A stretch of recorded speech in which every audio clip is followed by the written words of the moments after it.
Hello everyone and welcome back to Nintendo Everything Refresh, the show where we refresh your memory on what is new and exciting in the world of Nintendo.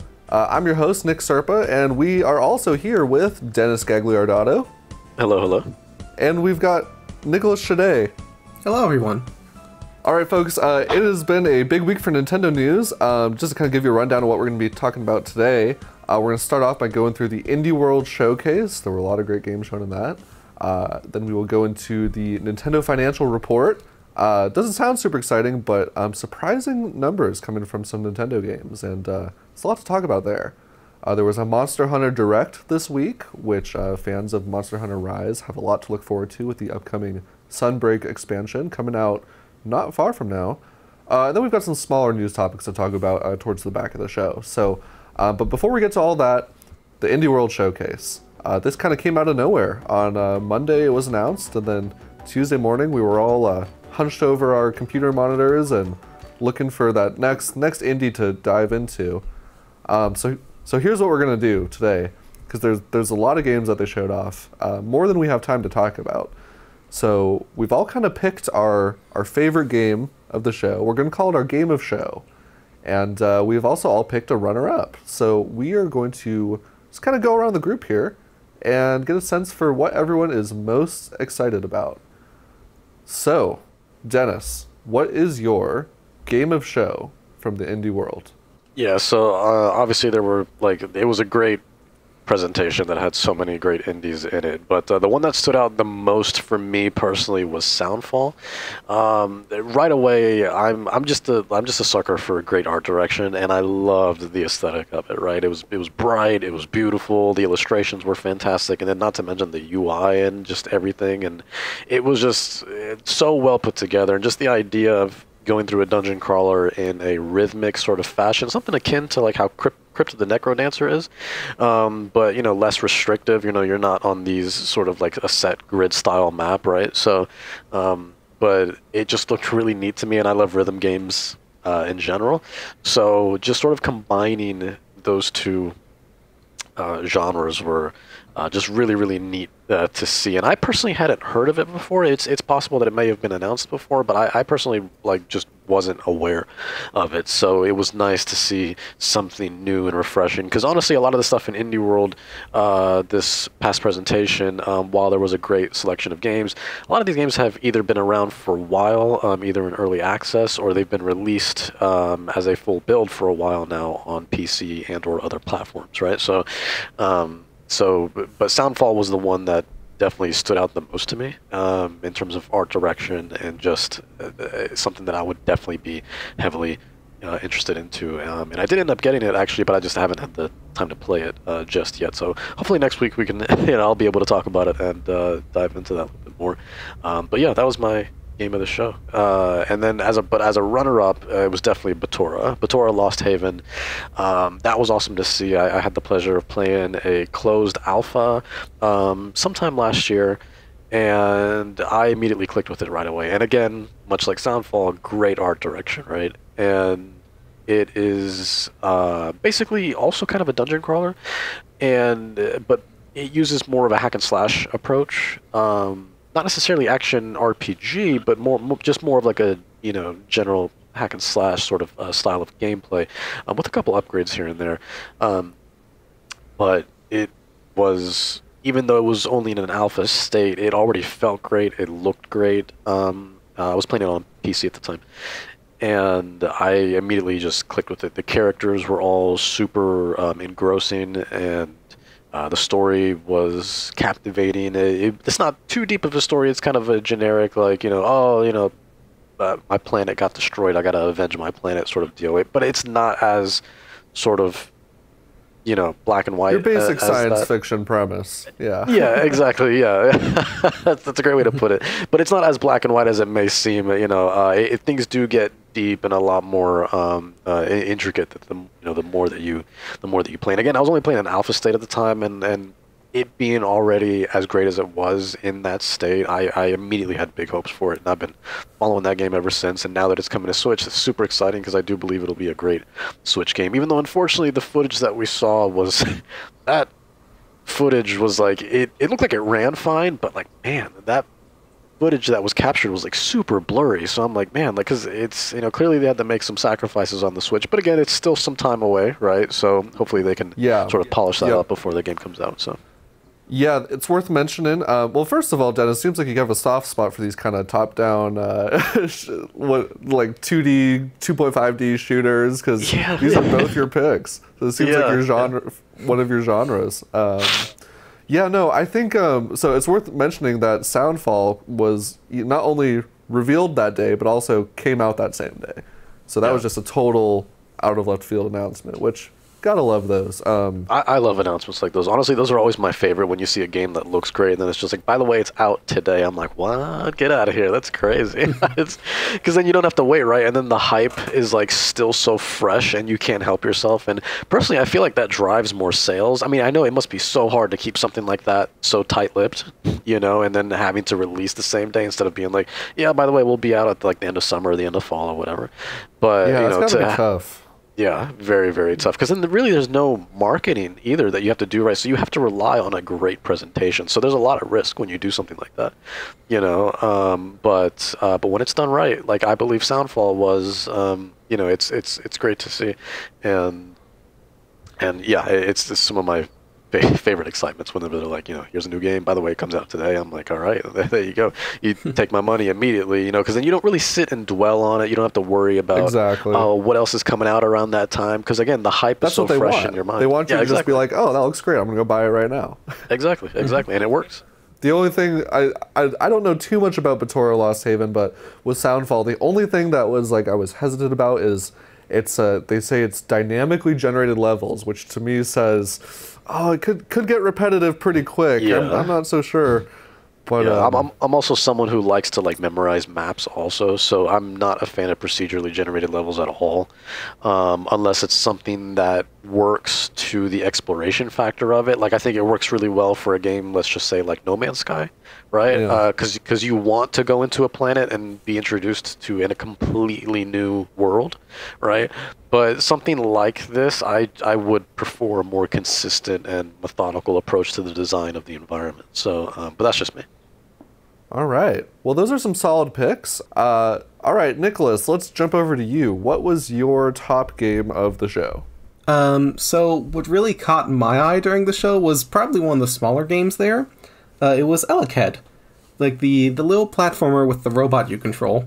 Yeah. It's made by one person, which already was something that just really, you can't hear that and not be at least a little impressed. In the same style of Cave Story, it's just made by this one guy based on a prototype that he made for a game design contest, I think. And it just seemed like a really fun, kind of simple platformer. You're a little robot, you have to power up this facility and bring it power and light everything up, and you do that by using your body. Anything you touch with your body is powered up, and you have to navigate through the different levels, trying not to power up things that will kill you, while making platforms and whatnot to allow you to progress. It also has this fun little gimmick of being able to throw your head and having your head independently power things while you move with your body, which is just very creative. I love seeing that. That was just really fun. Yeah, it was definitely one of my highlights of the show, because I love puzzle platformers in general, and I loved like just how cute it looked, and like you said, just being able to throw your head and utilize the sort of mechanics, and anything you jump on powers it up, and it's just so clever. It just looked great. I'm super excited for that one. It almost feels like to me like back when Nintendo made more smaller games, which I feel like they don't do a lot of nowadays. But this kind of feels like the kind of game they would make, where like it's this little basic platformer, kind of along the lines of Box Boy, where it's like you've got this great gimmick, and you just build a whole game around it. And I'm with you. It looks super creative. Yeah, and it's also just, I mean, I don't know if this is necessarily something that'll put off people, but I also looked it up, and the game is apparently set to be fairly short. It's not going to be a super lengthy game. It'll just be a nice little short and sweet experience, maybe a few hours. And as someone that's currently going through another big RPG after going through Xenoblade 2, that's going to be playing Monster Hunter, and that's going to be playing Xenoblade 3, having that kind of just short and sweet experience is really nice. It's just something that doesn't overstay its welcome. It knows what it's trying to do. It does it well, and then you could just reflect on the experience afterwards. Yeah. It's all about that balance, Nicholas. I know you love all your massive RPGs that just suck up your whole life, but I'm sure you're always relieved when you get to play something that is just like a palate cleanser. It's definitely a palate cleanser. Awesome. What was your second game that I noticed? Yeah, my second game that I noticed. It's very different in tone, and that was Cult of the Lamb. And I will definitely play Elekhead when that comes out because it just really captured me. Cult of the Lamb I'm not 100% sure of, but I think it's interesting. It's a roguelike, and I've played a few roguelikes in the past, and I tend to enjoy them, but it just has this very unique aesthetic. It's going for this kind of, look, everything's cute and wholesome, but also everything is demonic and terrifying. And if nothing else, that intrigues me. I'm really curious in seeing more about it. Yeah, it's kind of, when I first saw that game, it kind of reminded me a little bit of Binding of Isaac for some reason, even though it also looks like it's doing something different. Like, beyond just the combat elements of the game, it looks like there's a level of management to it, like you're actually like building and managing this cult. It's got a lot going on, but yeah, I'm with you. It looks like the kind of game that's like, yeah, we'll wait and see how this one reviews, but it's a great idea. All right, well, I think we've gone through everyone else's picks, so I guess I'll go through mine real quick. My top game of the show was Ooblets, which was the first game they showed. Man, this game has been a long time coming. It is, gosh, I mean, Dennis, do you know how long has this game been in development? Wow, I think I bought it actually shortly after it came out, if not the day it came out, and I want to say that was probably in the summer of 2020 when it was in early access, because it was in early access exclusively on the Epic Game Store, and then it was also available on Xbox through its game preview program. And that's where I got it. Actually, it was on Xbox, and I want to say that was summer of 2020, if I'm not mistaken. So yeah, it's been it's been quite a bit. Is it still in game preview on Xbox? I feel like it is. That is a great question. I think so. Yeah, but you know, with it coming out on Switch, I think it's a good indication that it's nearing its final build, or its full build, anyways. That it's really exciting to see, because I did have to stop playing after a certain point because I did reach the sort of quote unquote end, if you will, because there was no more that was developed, or at least available after that. And then some of the dialogue was insane, where it was like, some people were saying like, insert text here, and stuff like that. So it was super early access when I played it. Yeah, I've got a huge soft spot for these types of life sim games, and this one has just got really just awesome sense of style to me. It's got creature collecting, it's got a little bit of farming in it. It looks like it's got a very fleshed out world, which you really can't take for granted in these games. I think we see a lot of these types of games, but I don't think all of them do a great job at fleshing out the actual setting. No. But watching this trailer, I was like, yeah, this is a world I'd be excited to explore and build a little character in. So yeah, it's from the few places I got to visit, a lot of them have just so much personality, and the humor is fantastic, and then the little dance battles that you do are just amazing, and all the creatures are super cute. I can't recommend it enough, honestly. Even when it was on early access, I was telling people to get it. So now that the full build's come out, and on Switch nonetheless, which I think would be a phenomenal Switch game, yes, I'm excited for it. I hope everyone else is excited for it. Please support it. It's great. Yeah, that one is supposed to be coming out sometime this summer, so you better believe I will be keeping an eye on that one for sure. My runner-up, I'm cheating a little bit because this one was not announced in the Indie World Direct, but it was announced like basically right after. Alan Wake Remastered is coming to the Switch, which is just so exciting. It feels like a game that should have come to the Switch along with the other versions.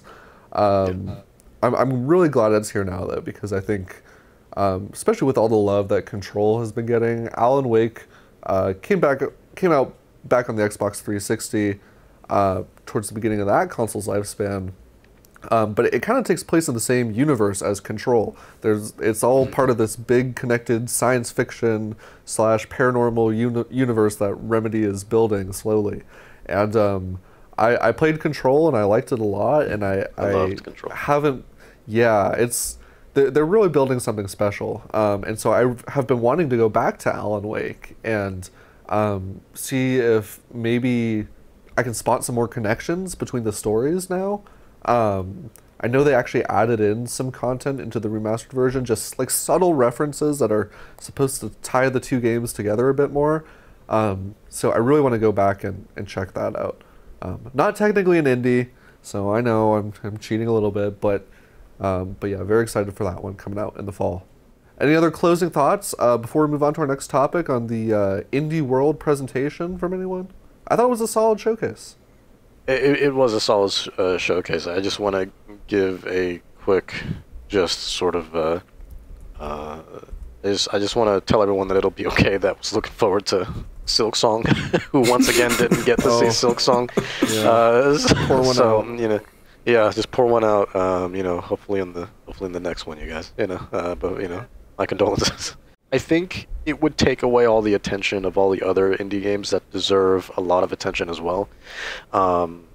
So, yeah, and I think it's a weird comparison, but I don't know if you guys watched the new Batman movie, but it's always, you know, there's a deleted scene of the Joker, right, from the Batman, and I think it was smart to delete that scene, even though, you know, Joker is obviously one of the most, you know, famous villains of all time. But I think if that scene was still stuck in that movie, that's all people would be talking about, was like, oh my god, look, it's the new Joker, instead of like everyone else who did just such a phenomenal job on that film. And I feel like Silk Song has sort of gotten to that point where it's just like, Indie World, no matter... Yeah, exactly. No matter how great that presentation would be, and no matter how great all the games looked, Silk Song would immediately be the go-to for everyone's attention, and it would divert people away from all the other great content coming to the platform. Mm-hmm. Yeah, no, that's a great point. Well, hey, you know what? Summer announcement season is already kind of underway, so who knows? Maybe it'll make a presence in the next Nintendo mainline Direct, or who knows? But I get fingers crossed we'll see it in some capacity this summer for all the folks who are excited about it. All right, well, that was the Indie World Showcase. Like I said, plenty more announcements coming out throughout the summer. But this is also right around the time that Nintendo every year, it doesn't sound exciting, but it's pretty important. Basically what they do is they go and they talk to all the important investor people, and they say, hey, here's how good we've been doing the past year. And, you know, it's a lot of numbers, not necessarily everyone's thing, but there are some interesting little tidbits that always come out of these announcements that we wanted to go through. So, there's a lot we could talk about, but I'm just going to start off with this. So far, the Nintendo Switch, all the different variations of it, has sold about 108 million units, which places it pretty much at the top of, not quite at the top, but it's getting up there, but like top 5 best-selling consoles of all time. There are only a few consoles that have sold more than that, actually. The next one that is it's coming up on is the PS4, which sold, I think, like 117-ish. And then after that, you've got just like the Game Boy, the DS, and the PS2 at 155 million. So Switch is getting up there, and it's a console that they're saying is only halfway through its life. So I guess my question is, do you guys think the Switch will become the best-selling console of all time at the rate it is selling? I mean, think it'll get definitely close. a possibility, yeah. Yeah, it'll definitely be possible. But at the end of the day, we have to think about just how massive that 155 million is. That who the PS2 has that? Is that what you said, Nick? Yeah. Yeah, like that's huge. That's massive. Now, do I think it could reach that? Absolutely. But will it? I mean, that remains to be seen, honestly. I think if we get one more hardware iteration in the family, that might be possible. But I think you're starting to see, not necessarily sales slow down. I think that's a bad way to put it. But, you know, as games move towards newer and better technology with the release of the next generation now, because Switch came out in a weird sort of mid-gen cycle, right? So between PS4 and Xbox One, so it'll be interesting to see, as I don't think the games available on Switch will lessen. I think they'll only just grow, really, if anything. But the problem is if you are looking for those massive blockbusters, you're going to start seeing that less and less and less from a third-party perspective. And it's going to be very focused and streamlined between smaller budget games, and that might not help the system last as long as it could, I believe. Because I think you do need a healthy offering of, like, of course, Nintendo stuff, the first-party stuff, and then, have a nice little sort of offering of indies, but then have a nice offering of, like, the AA and the AAA stuff from other third-party studios as well. And I think you're seeing that less and less and less. And even if you do still see that on a somewhat consistent basis, there is too much of a sacrifice being made for the Switch version of whatever the game may be, that ultimately doesn't really make it worth the purchase, if that makes sense. So, but yeah, I don't know. It'll be interesting, because ultimately I do believe, like Reggie has said many times, and this is something Nintendo believes as well, where software does drive hardware, right? And so, I mean, ultimately, we'll see. I mean, I hope it does, because it's a phenomenal system, so that'd be awesome to be part of that history, right? But yeah, I mean, we'll see. 155 is no easy feat, so we'll see. It is not. It's Yeah, it would have to pass the DS at that point too, which I think, also considering that the Switch is still, I mean, in terms of competing for the attention of, like, kids who might like be playing games or whatever, it is still competing against, like, kids have smartphones nowadays, and the DS kind of came out at a time where that wasn't necessarily true for a lot of people, and so. Not only that, but the accessibility as well. I mean, you saw even, like, grandmothers use, like, the DS and whatnot, and same thing with the Wii, right? The Wii was literally available for anyone and everyone who just wanted to have fun. The Switch, while I think kind of holds the same philosophy, isn't as accessible. I think it's just high-tech enough where I think the older demographic, let's just say, like, 50, 60 plus, would probably be like, I think I'm good. They probably might not be as invested into it. Yeah. It's also going to depend heavily on how much longer are you going to have to wait until we get a brand new system from Nintendo. Because I think they forecast this year about 21 million sales, which is already pretty high, and I think that would put them at the third spot, around 129 million total. Mm-hmm. And theoretically, if they kept that up for another 2 years, that would put them above those other systems. But again, that's going to depend, like Dennis said, on what kind of games, what kind of software are you going to be getting at that point? Are you going to be getting a new iteration? And like I mentioned, are they going to be releasing a new system soon? Right. Well, and the chip shortage, too. I mean, that's just affecting that's true. all the game console manufacturers right now. Yep. Well, and then on top of that, they talked a lot about their game sales, which there's always a lot to talk about there, but I think something that a lot of folks will be excited to hear is that Metroid Dread sold about 3 million copies, which makes it the best-selling Metroid game of all time. Yes. It used to be Metroid Prime, but of course the Switch being the sales juggernaut that it is, it's good sign for the Metroid franchise, in my opinion.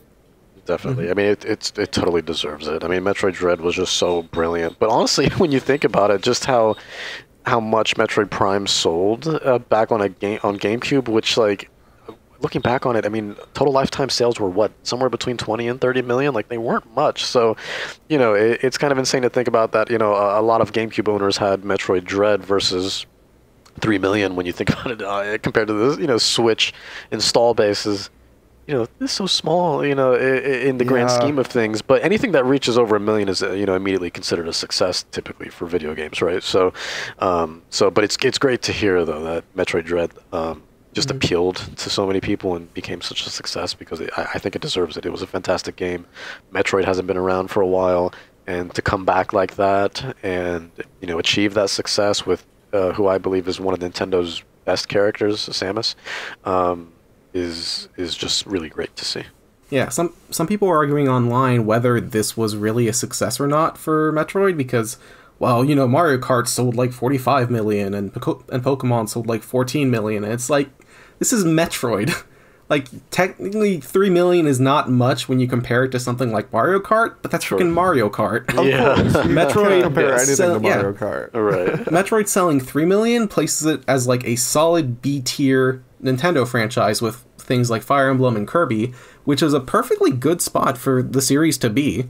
Having it be higher would be preferable, but this is enough of a showcase for Nintendo to see that, hey, this is a series worth investing into. It can pull decent numbers. Yeah. But yeah, Nicholas, to the point that you had mentioned, you mentioned Pokemon. And yeah, this blows me away, but the Pokemon Diamond and Pearl remakes sold about 14.65 million units, which is impressive, but consider this, those remakes sold more than Pokemon Legends Arceus? I never know how to say it, which sold 12.64 million units. So these remakes sold more than a brand new Pokemon game that is technically, they're calling it a mainline entry in Japan. Yeah, little concerning personally. I mean, I think most of us have heard that BDSP had some definite issues. Had a lot of issues, yes. In terms of quality. And the fact that, I mean, you have to consider that on the one hand, it released a few months before Arceus, so it's going to have a little bit of a head start. And the fact that it is 2 versions as opposed to 1 version means that at least some users are going to double dip, and that's going to inflate sales numbers a little bit. Yeah. But regardless of that, the fact that what is a very bread and butter, not super polished, seemingly pretty low budget remake is still selling on par with, if not more than, this brand new innovative thing that has been pretty widely praised even by detractors as being a good step for the Pokemon series. It's concerning, and I really hope that doesn't mean we're going to see less attempts like Arceus in the future in favor of more by the books games, because Arceus really was something special. It really was such a big evolution, and one of the first evolutions the series has really taken. Yeah, no, that's true. And yeah, I mean 13 million is still like a lot of sales objectively. But yeah, I mean even comparing, I mean I guess if you were to compare it to Sword and Shield, which I think sold like a total of like 30 million, I think was the number I saw last. You know, like both the remake and Legends Arceus still have like quite a ways to go in comparison to that. But you know, I do also feel like, you know, Sword and Shield just came out a while back, so maybe over time, like, you know, we'll see Legends Arceus like regain some of those sales. But they're putting out a lot of Pokemon games. I feel like they're competing with themselves at this point. Yeah, announcing Gen 9 when they did was an odd decision, because I can't imagine that helped Arceus' momentum much. Like, they announced it a month after Arceus' release? Like, that's... Yeah. Yeah, they probably could have, like, held on to those Pokemon remakes a bit longer, honestly, and waited for, like, more of a gap in between games is probably what I would have done. But hey, speaking of things we've been getting a lot of lately, we've been getting a lot of Monster Hunter news. We just got another Monster Hunter Direct this past week. And like we've been getting these pretty much every month at this point, it feels like, since they announced this expansion. The one before this one was in like late April, so it's only been a couple weeks. But yeah, Nicholas, you're pretty excited for this DLC, am I right? Yep. I'm a big Monster Hunter fan. I've been in the series for like a decade now, so I'm really excited for Sunbreak. So what was new in this Direct? What did they talk about? Right, so the main things were they showed off 3 new monsters, a new system of basically having AI companions help you in hunts, which is not entirely a new thing to the series. It was in the MMO in Japan, which I don't know how many people have experienced, but that's mostly new. And then a lot of mechanical changes and little things they're adjusting for the game compared to Rise. These are really fun for me. The Monster Hunter expansions are a classic thing for the series. I think pretty much every game has had an expansion of some kind. And they're all great. They all, like, nearly double the content of the game, if not more. They're never a bad purchase, and they really don't feel... You might think them releasing a game and then a year later releasing an expansion to the game is a little scummy. It never has really felt that way because it's always had so much content to justify that price. And Sunbreak seems like it's going to have basically the same amount, the same stuff that we loved, and just going to be adding more and more to the game, fixing some of the issues people had with Rise, and just really looking forward to it. Well, and this is one of those games too that like people who love Monster Hunter, like they've been playing Monster Hunter Rise this whole time, like since it came out. Mm-hmm. So I'd imagine the people who are really gung ho about this game, they're going to be thrilled to be getting an expansion of this scope, because my understanding is it's adding like quite a bit of like this massive new environment and like a new hub, and I mean it's a lot of content for people to sink their teeth into, but they've been talking about this expansion for so long. Like, I think people are just ready for it to come out. I think they definitely announced it a bit early. Yeah, I think this is Rise's version of, like, I mean, this is essentially what Iceborne was to Monster Hunter World, right? Where it's like, here's, you know, this massive expansion that's just going to keep the game going for just an insane amount of hours, you know, for fans of the series. Yeah, the last Monster Hunter game I played was Monster Hunter Tri on the Wii. And so it's been a while since I've played a Monster Hunter game, and I'm a little intimidated, honestly. Like I know people are just eating up all this new info about, like, oh, there's 3 new monsters, and I'm like, okay, like all these different weapon classes, and it's just like in my head I'm like, wow, like I feel like I have like totally missed the boat on understanding what all this means. Yeah, Monster Hunter has always been fairly difficult to get into. It's one of those games that to really get into it, you kind of have to have some form of either like video guide you're following to understand how everything works, or have like a friend that guides you through everything. But when it clicks, it really clicks. You will often hear of Monster Hunter, maybe not detractors, but people that aren't really interested in the series, that will have like one good experience, have like one friend show them around for like a few hours, and then suddenly they go back in for a few more hours, and then a few more hours, and then by the time they've noticed what's happened, they finish the game. Slowly sinks its teeth into you, is what you're saying. Yep. Just drains the life out of you. Got it. Hey, Nicholas, there's a new Nintendo Switch Pro controller coming out. What do you think about that? So I already have 3 Pro controllers. I have my regular one, I got the Xenoblade 2 one when that came out, and then I got the Rise one when that came out because I needed a new one. And wait a second. They made a Pro controller for Monster Hunter Rise, and now they're making a Pro controller for the Monster Hunter Rise DLC.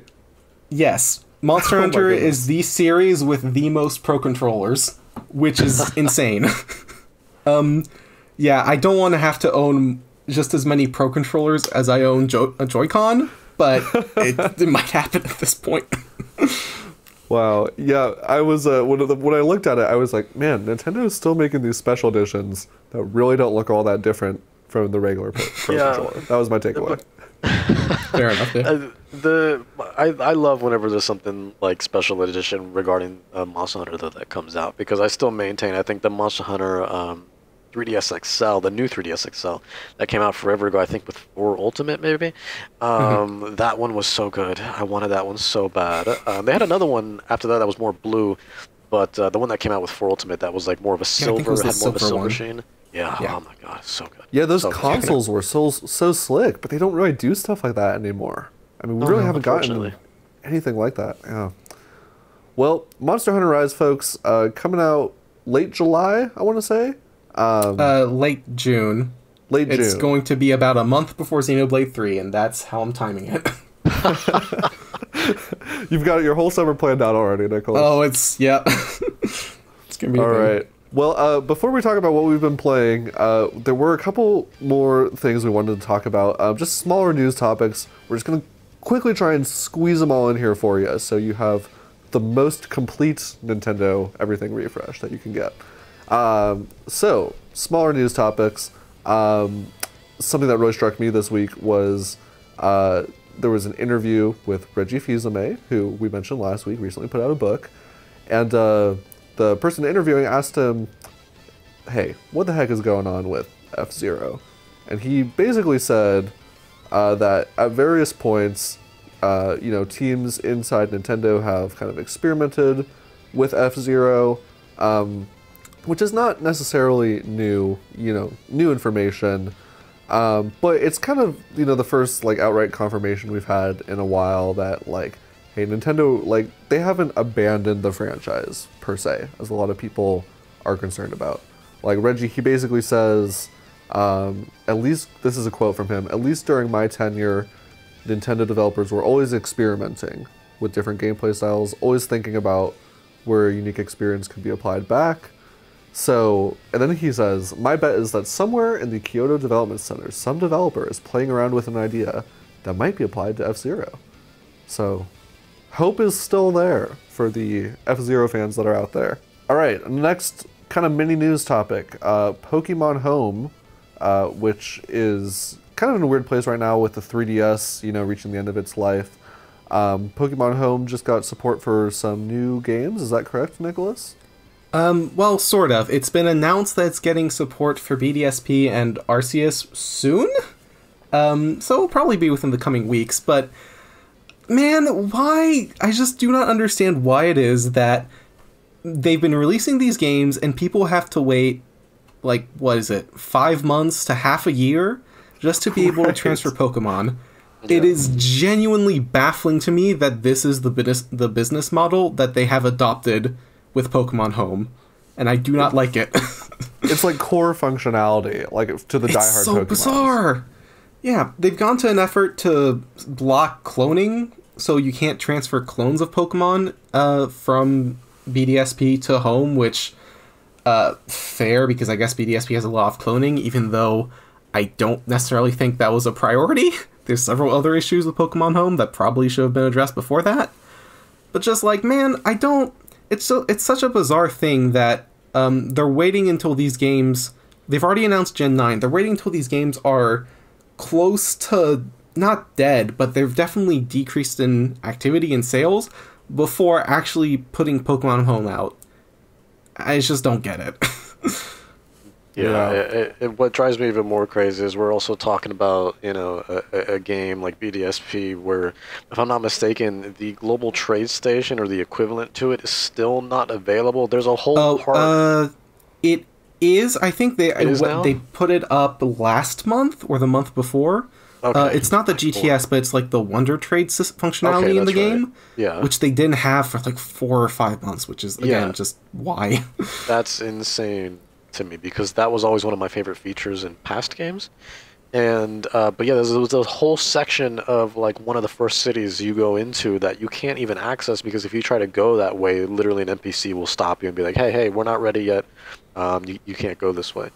But yeah, it's like you said, Nicholas, you know, the activity has decreased a lot. I haven't touched it in months, you know, so like this news isn't exciting or particularly useful to me, you know, so it's just, yeah, I just don't need to use it anytime soon unless, you know, I do need to all of a sudden transfer things. But at the same time, it's like to be so stingy, the Pokemon Company to be so stingy over, you know, how we play these games, I think is a little concerning. Yeah. I just let people do what they want to do. Who cares if they're... I mean, if you... Okay, look. Cloning, if you want to patch that out, fine, right? Because that's something that's not intended. That was an exploit of the game. That it could be considered a bug, a broken feature, right? Whatever. But, you know, just let people...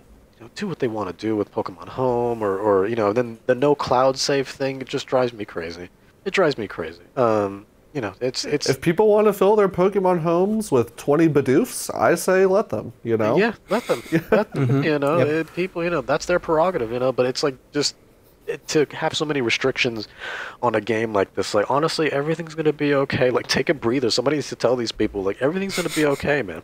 Everything will be okay. It's fine. Like, I don't know if they're worried about, you know, the global tournaments and stuff like that, because of people just in case don't play legitimately. But again, that's why you put those checks in place, right? You know, yeah. So, you know, no clones and so on and so forth. So, in terms of game releases this week, most of, I'd say, the big stuff we got came from that Indie World Showcase. But Dennis, you've been playing Eiyuden Chronicle Rising. Is that correct?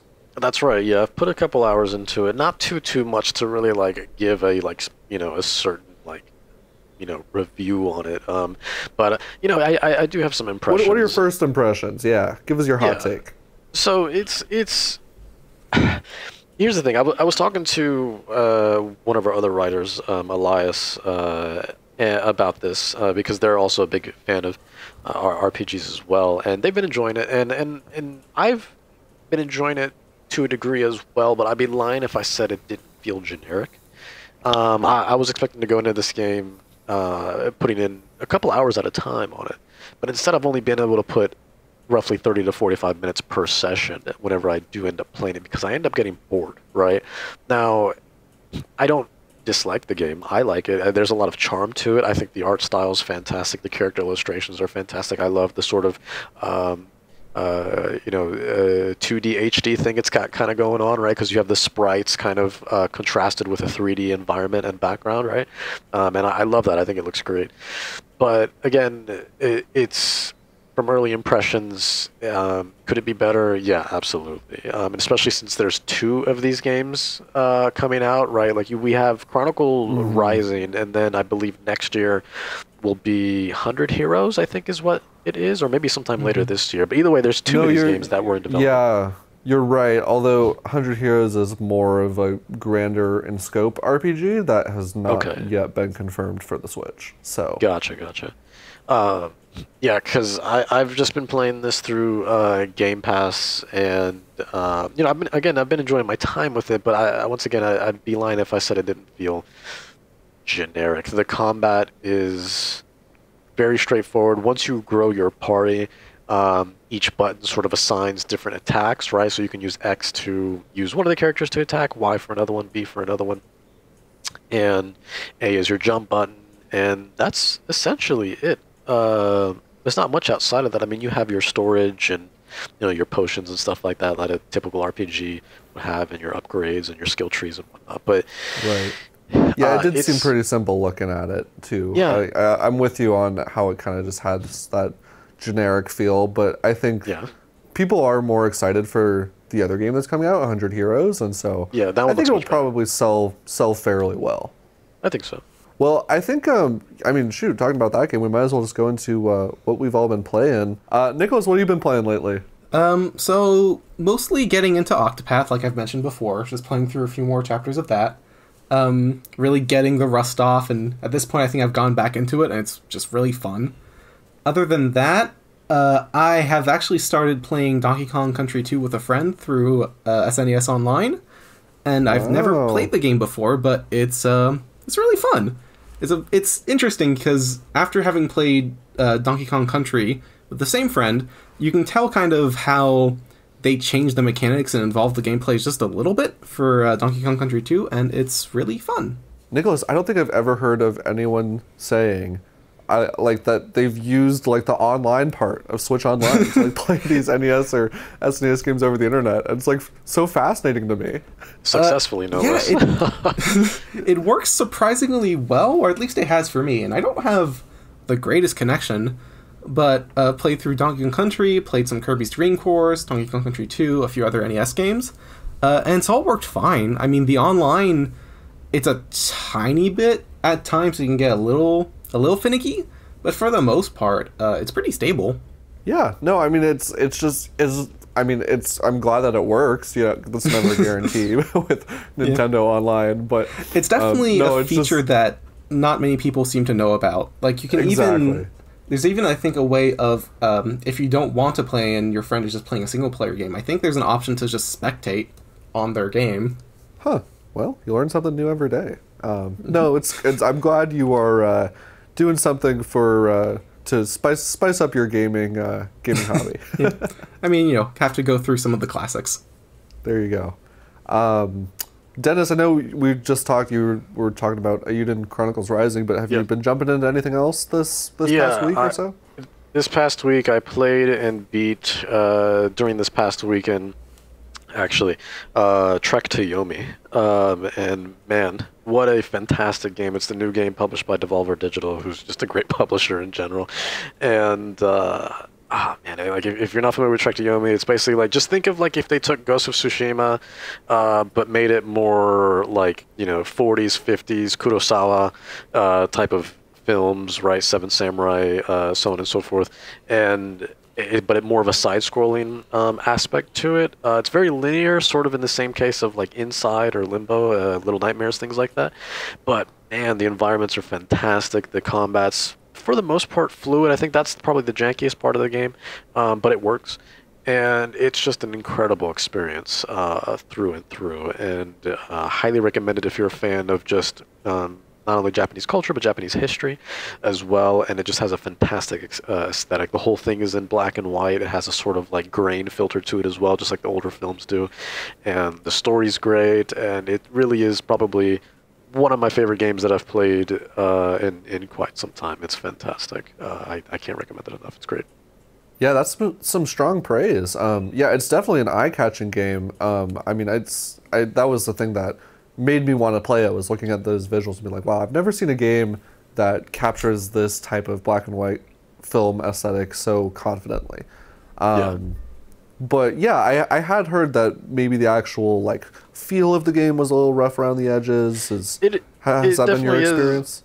Yeah, kind of. I mean, it's challenging too. It's hard, but it's a welcoming challenge. Really, I didn't really start dying until like the later part of the game, and I do believe you can actually probably go through the game without dying. But you have to be very methodical in the combat. You can't just hack and slash away, because you will be forced to parry and block and like learn how to wield that sword like a samurai would. So don't just start swinging like crazy. Like, you do have to be patient and like, just really anticipate the moves and read your opponent and stuff like that. But yeah, it's janky. I don't really particularly agree with all the like the 6s and 7s I saw on launch day. Okay. The reviews, from all the sites that were going around, but I do believe it's probably I'm trying to do this in an unbiased way, but probably it's a strong 8. It's a very, very strong 8, and I think 6s and 7s don't really do it enough justice, but I do think it's probably because people more than likely got frustrated because of the combat, because I can definitely see that. There's, again, Sure. a lot of jankiness to it, and just a lot of inconsistencies that make you go, what? Like, that doesn't make sense at all. All right, folks. Well, I think that just about wraps up our show for the week. This has been episode 8, I believe, of Nintendo Everything Refresh. So, as always, thank you again to everyone who has been supporting us and sticking around. We were a small but mighty podcast, so definitely spread the word, share, give us some love on social media. We're trying to grow this bad boy so we can do some more interesting things in the future. So if there's anything that you like about the show, or you got any feedback for us, just let us know in the comments. You can also drop us a line directly at our show email. We are in all the major streaming platforms at this point. So if you're watching on YouTube, you can also check us out on Spotify, Apple Music, Audible, wherever you get your podcasts. But that's about it. So thank you so much, everyone, for joining us, and we'll be back next week with everything new and exciting in the world of Nintendo.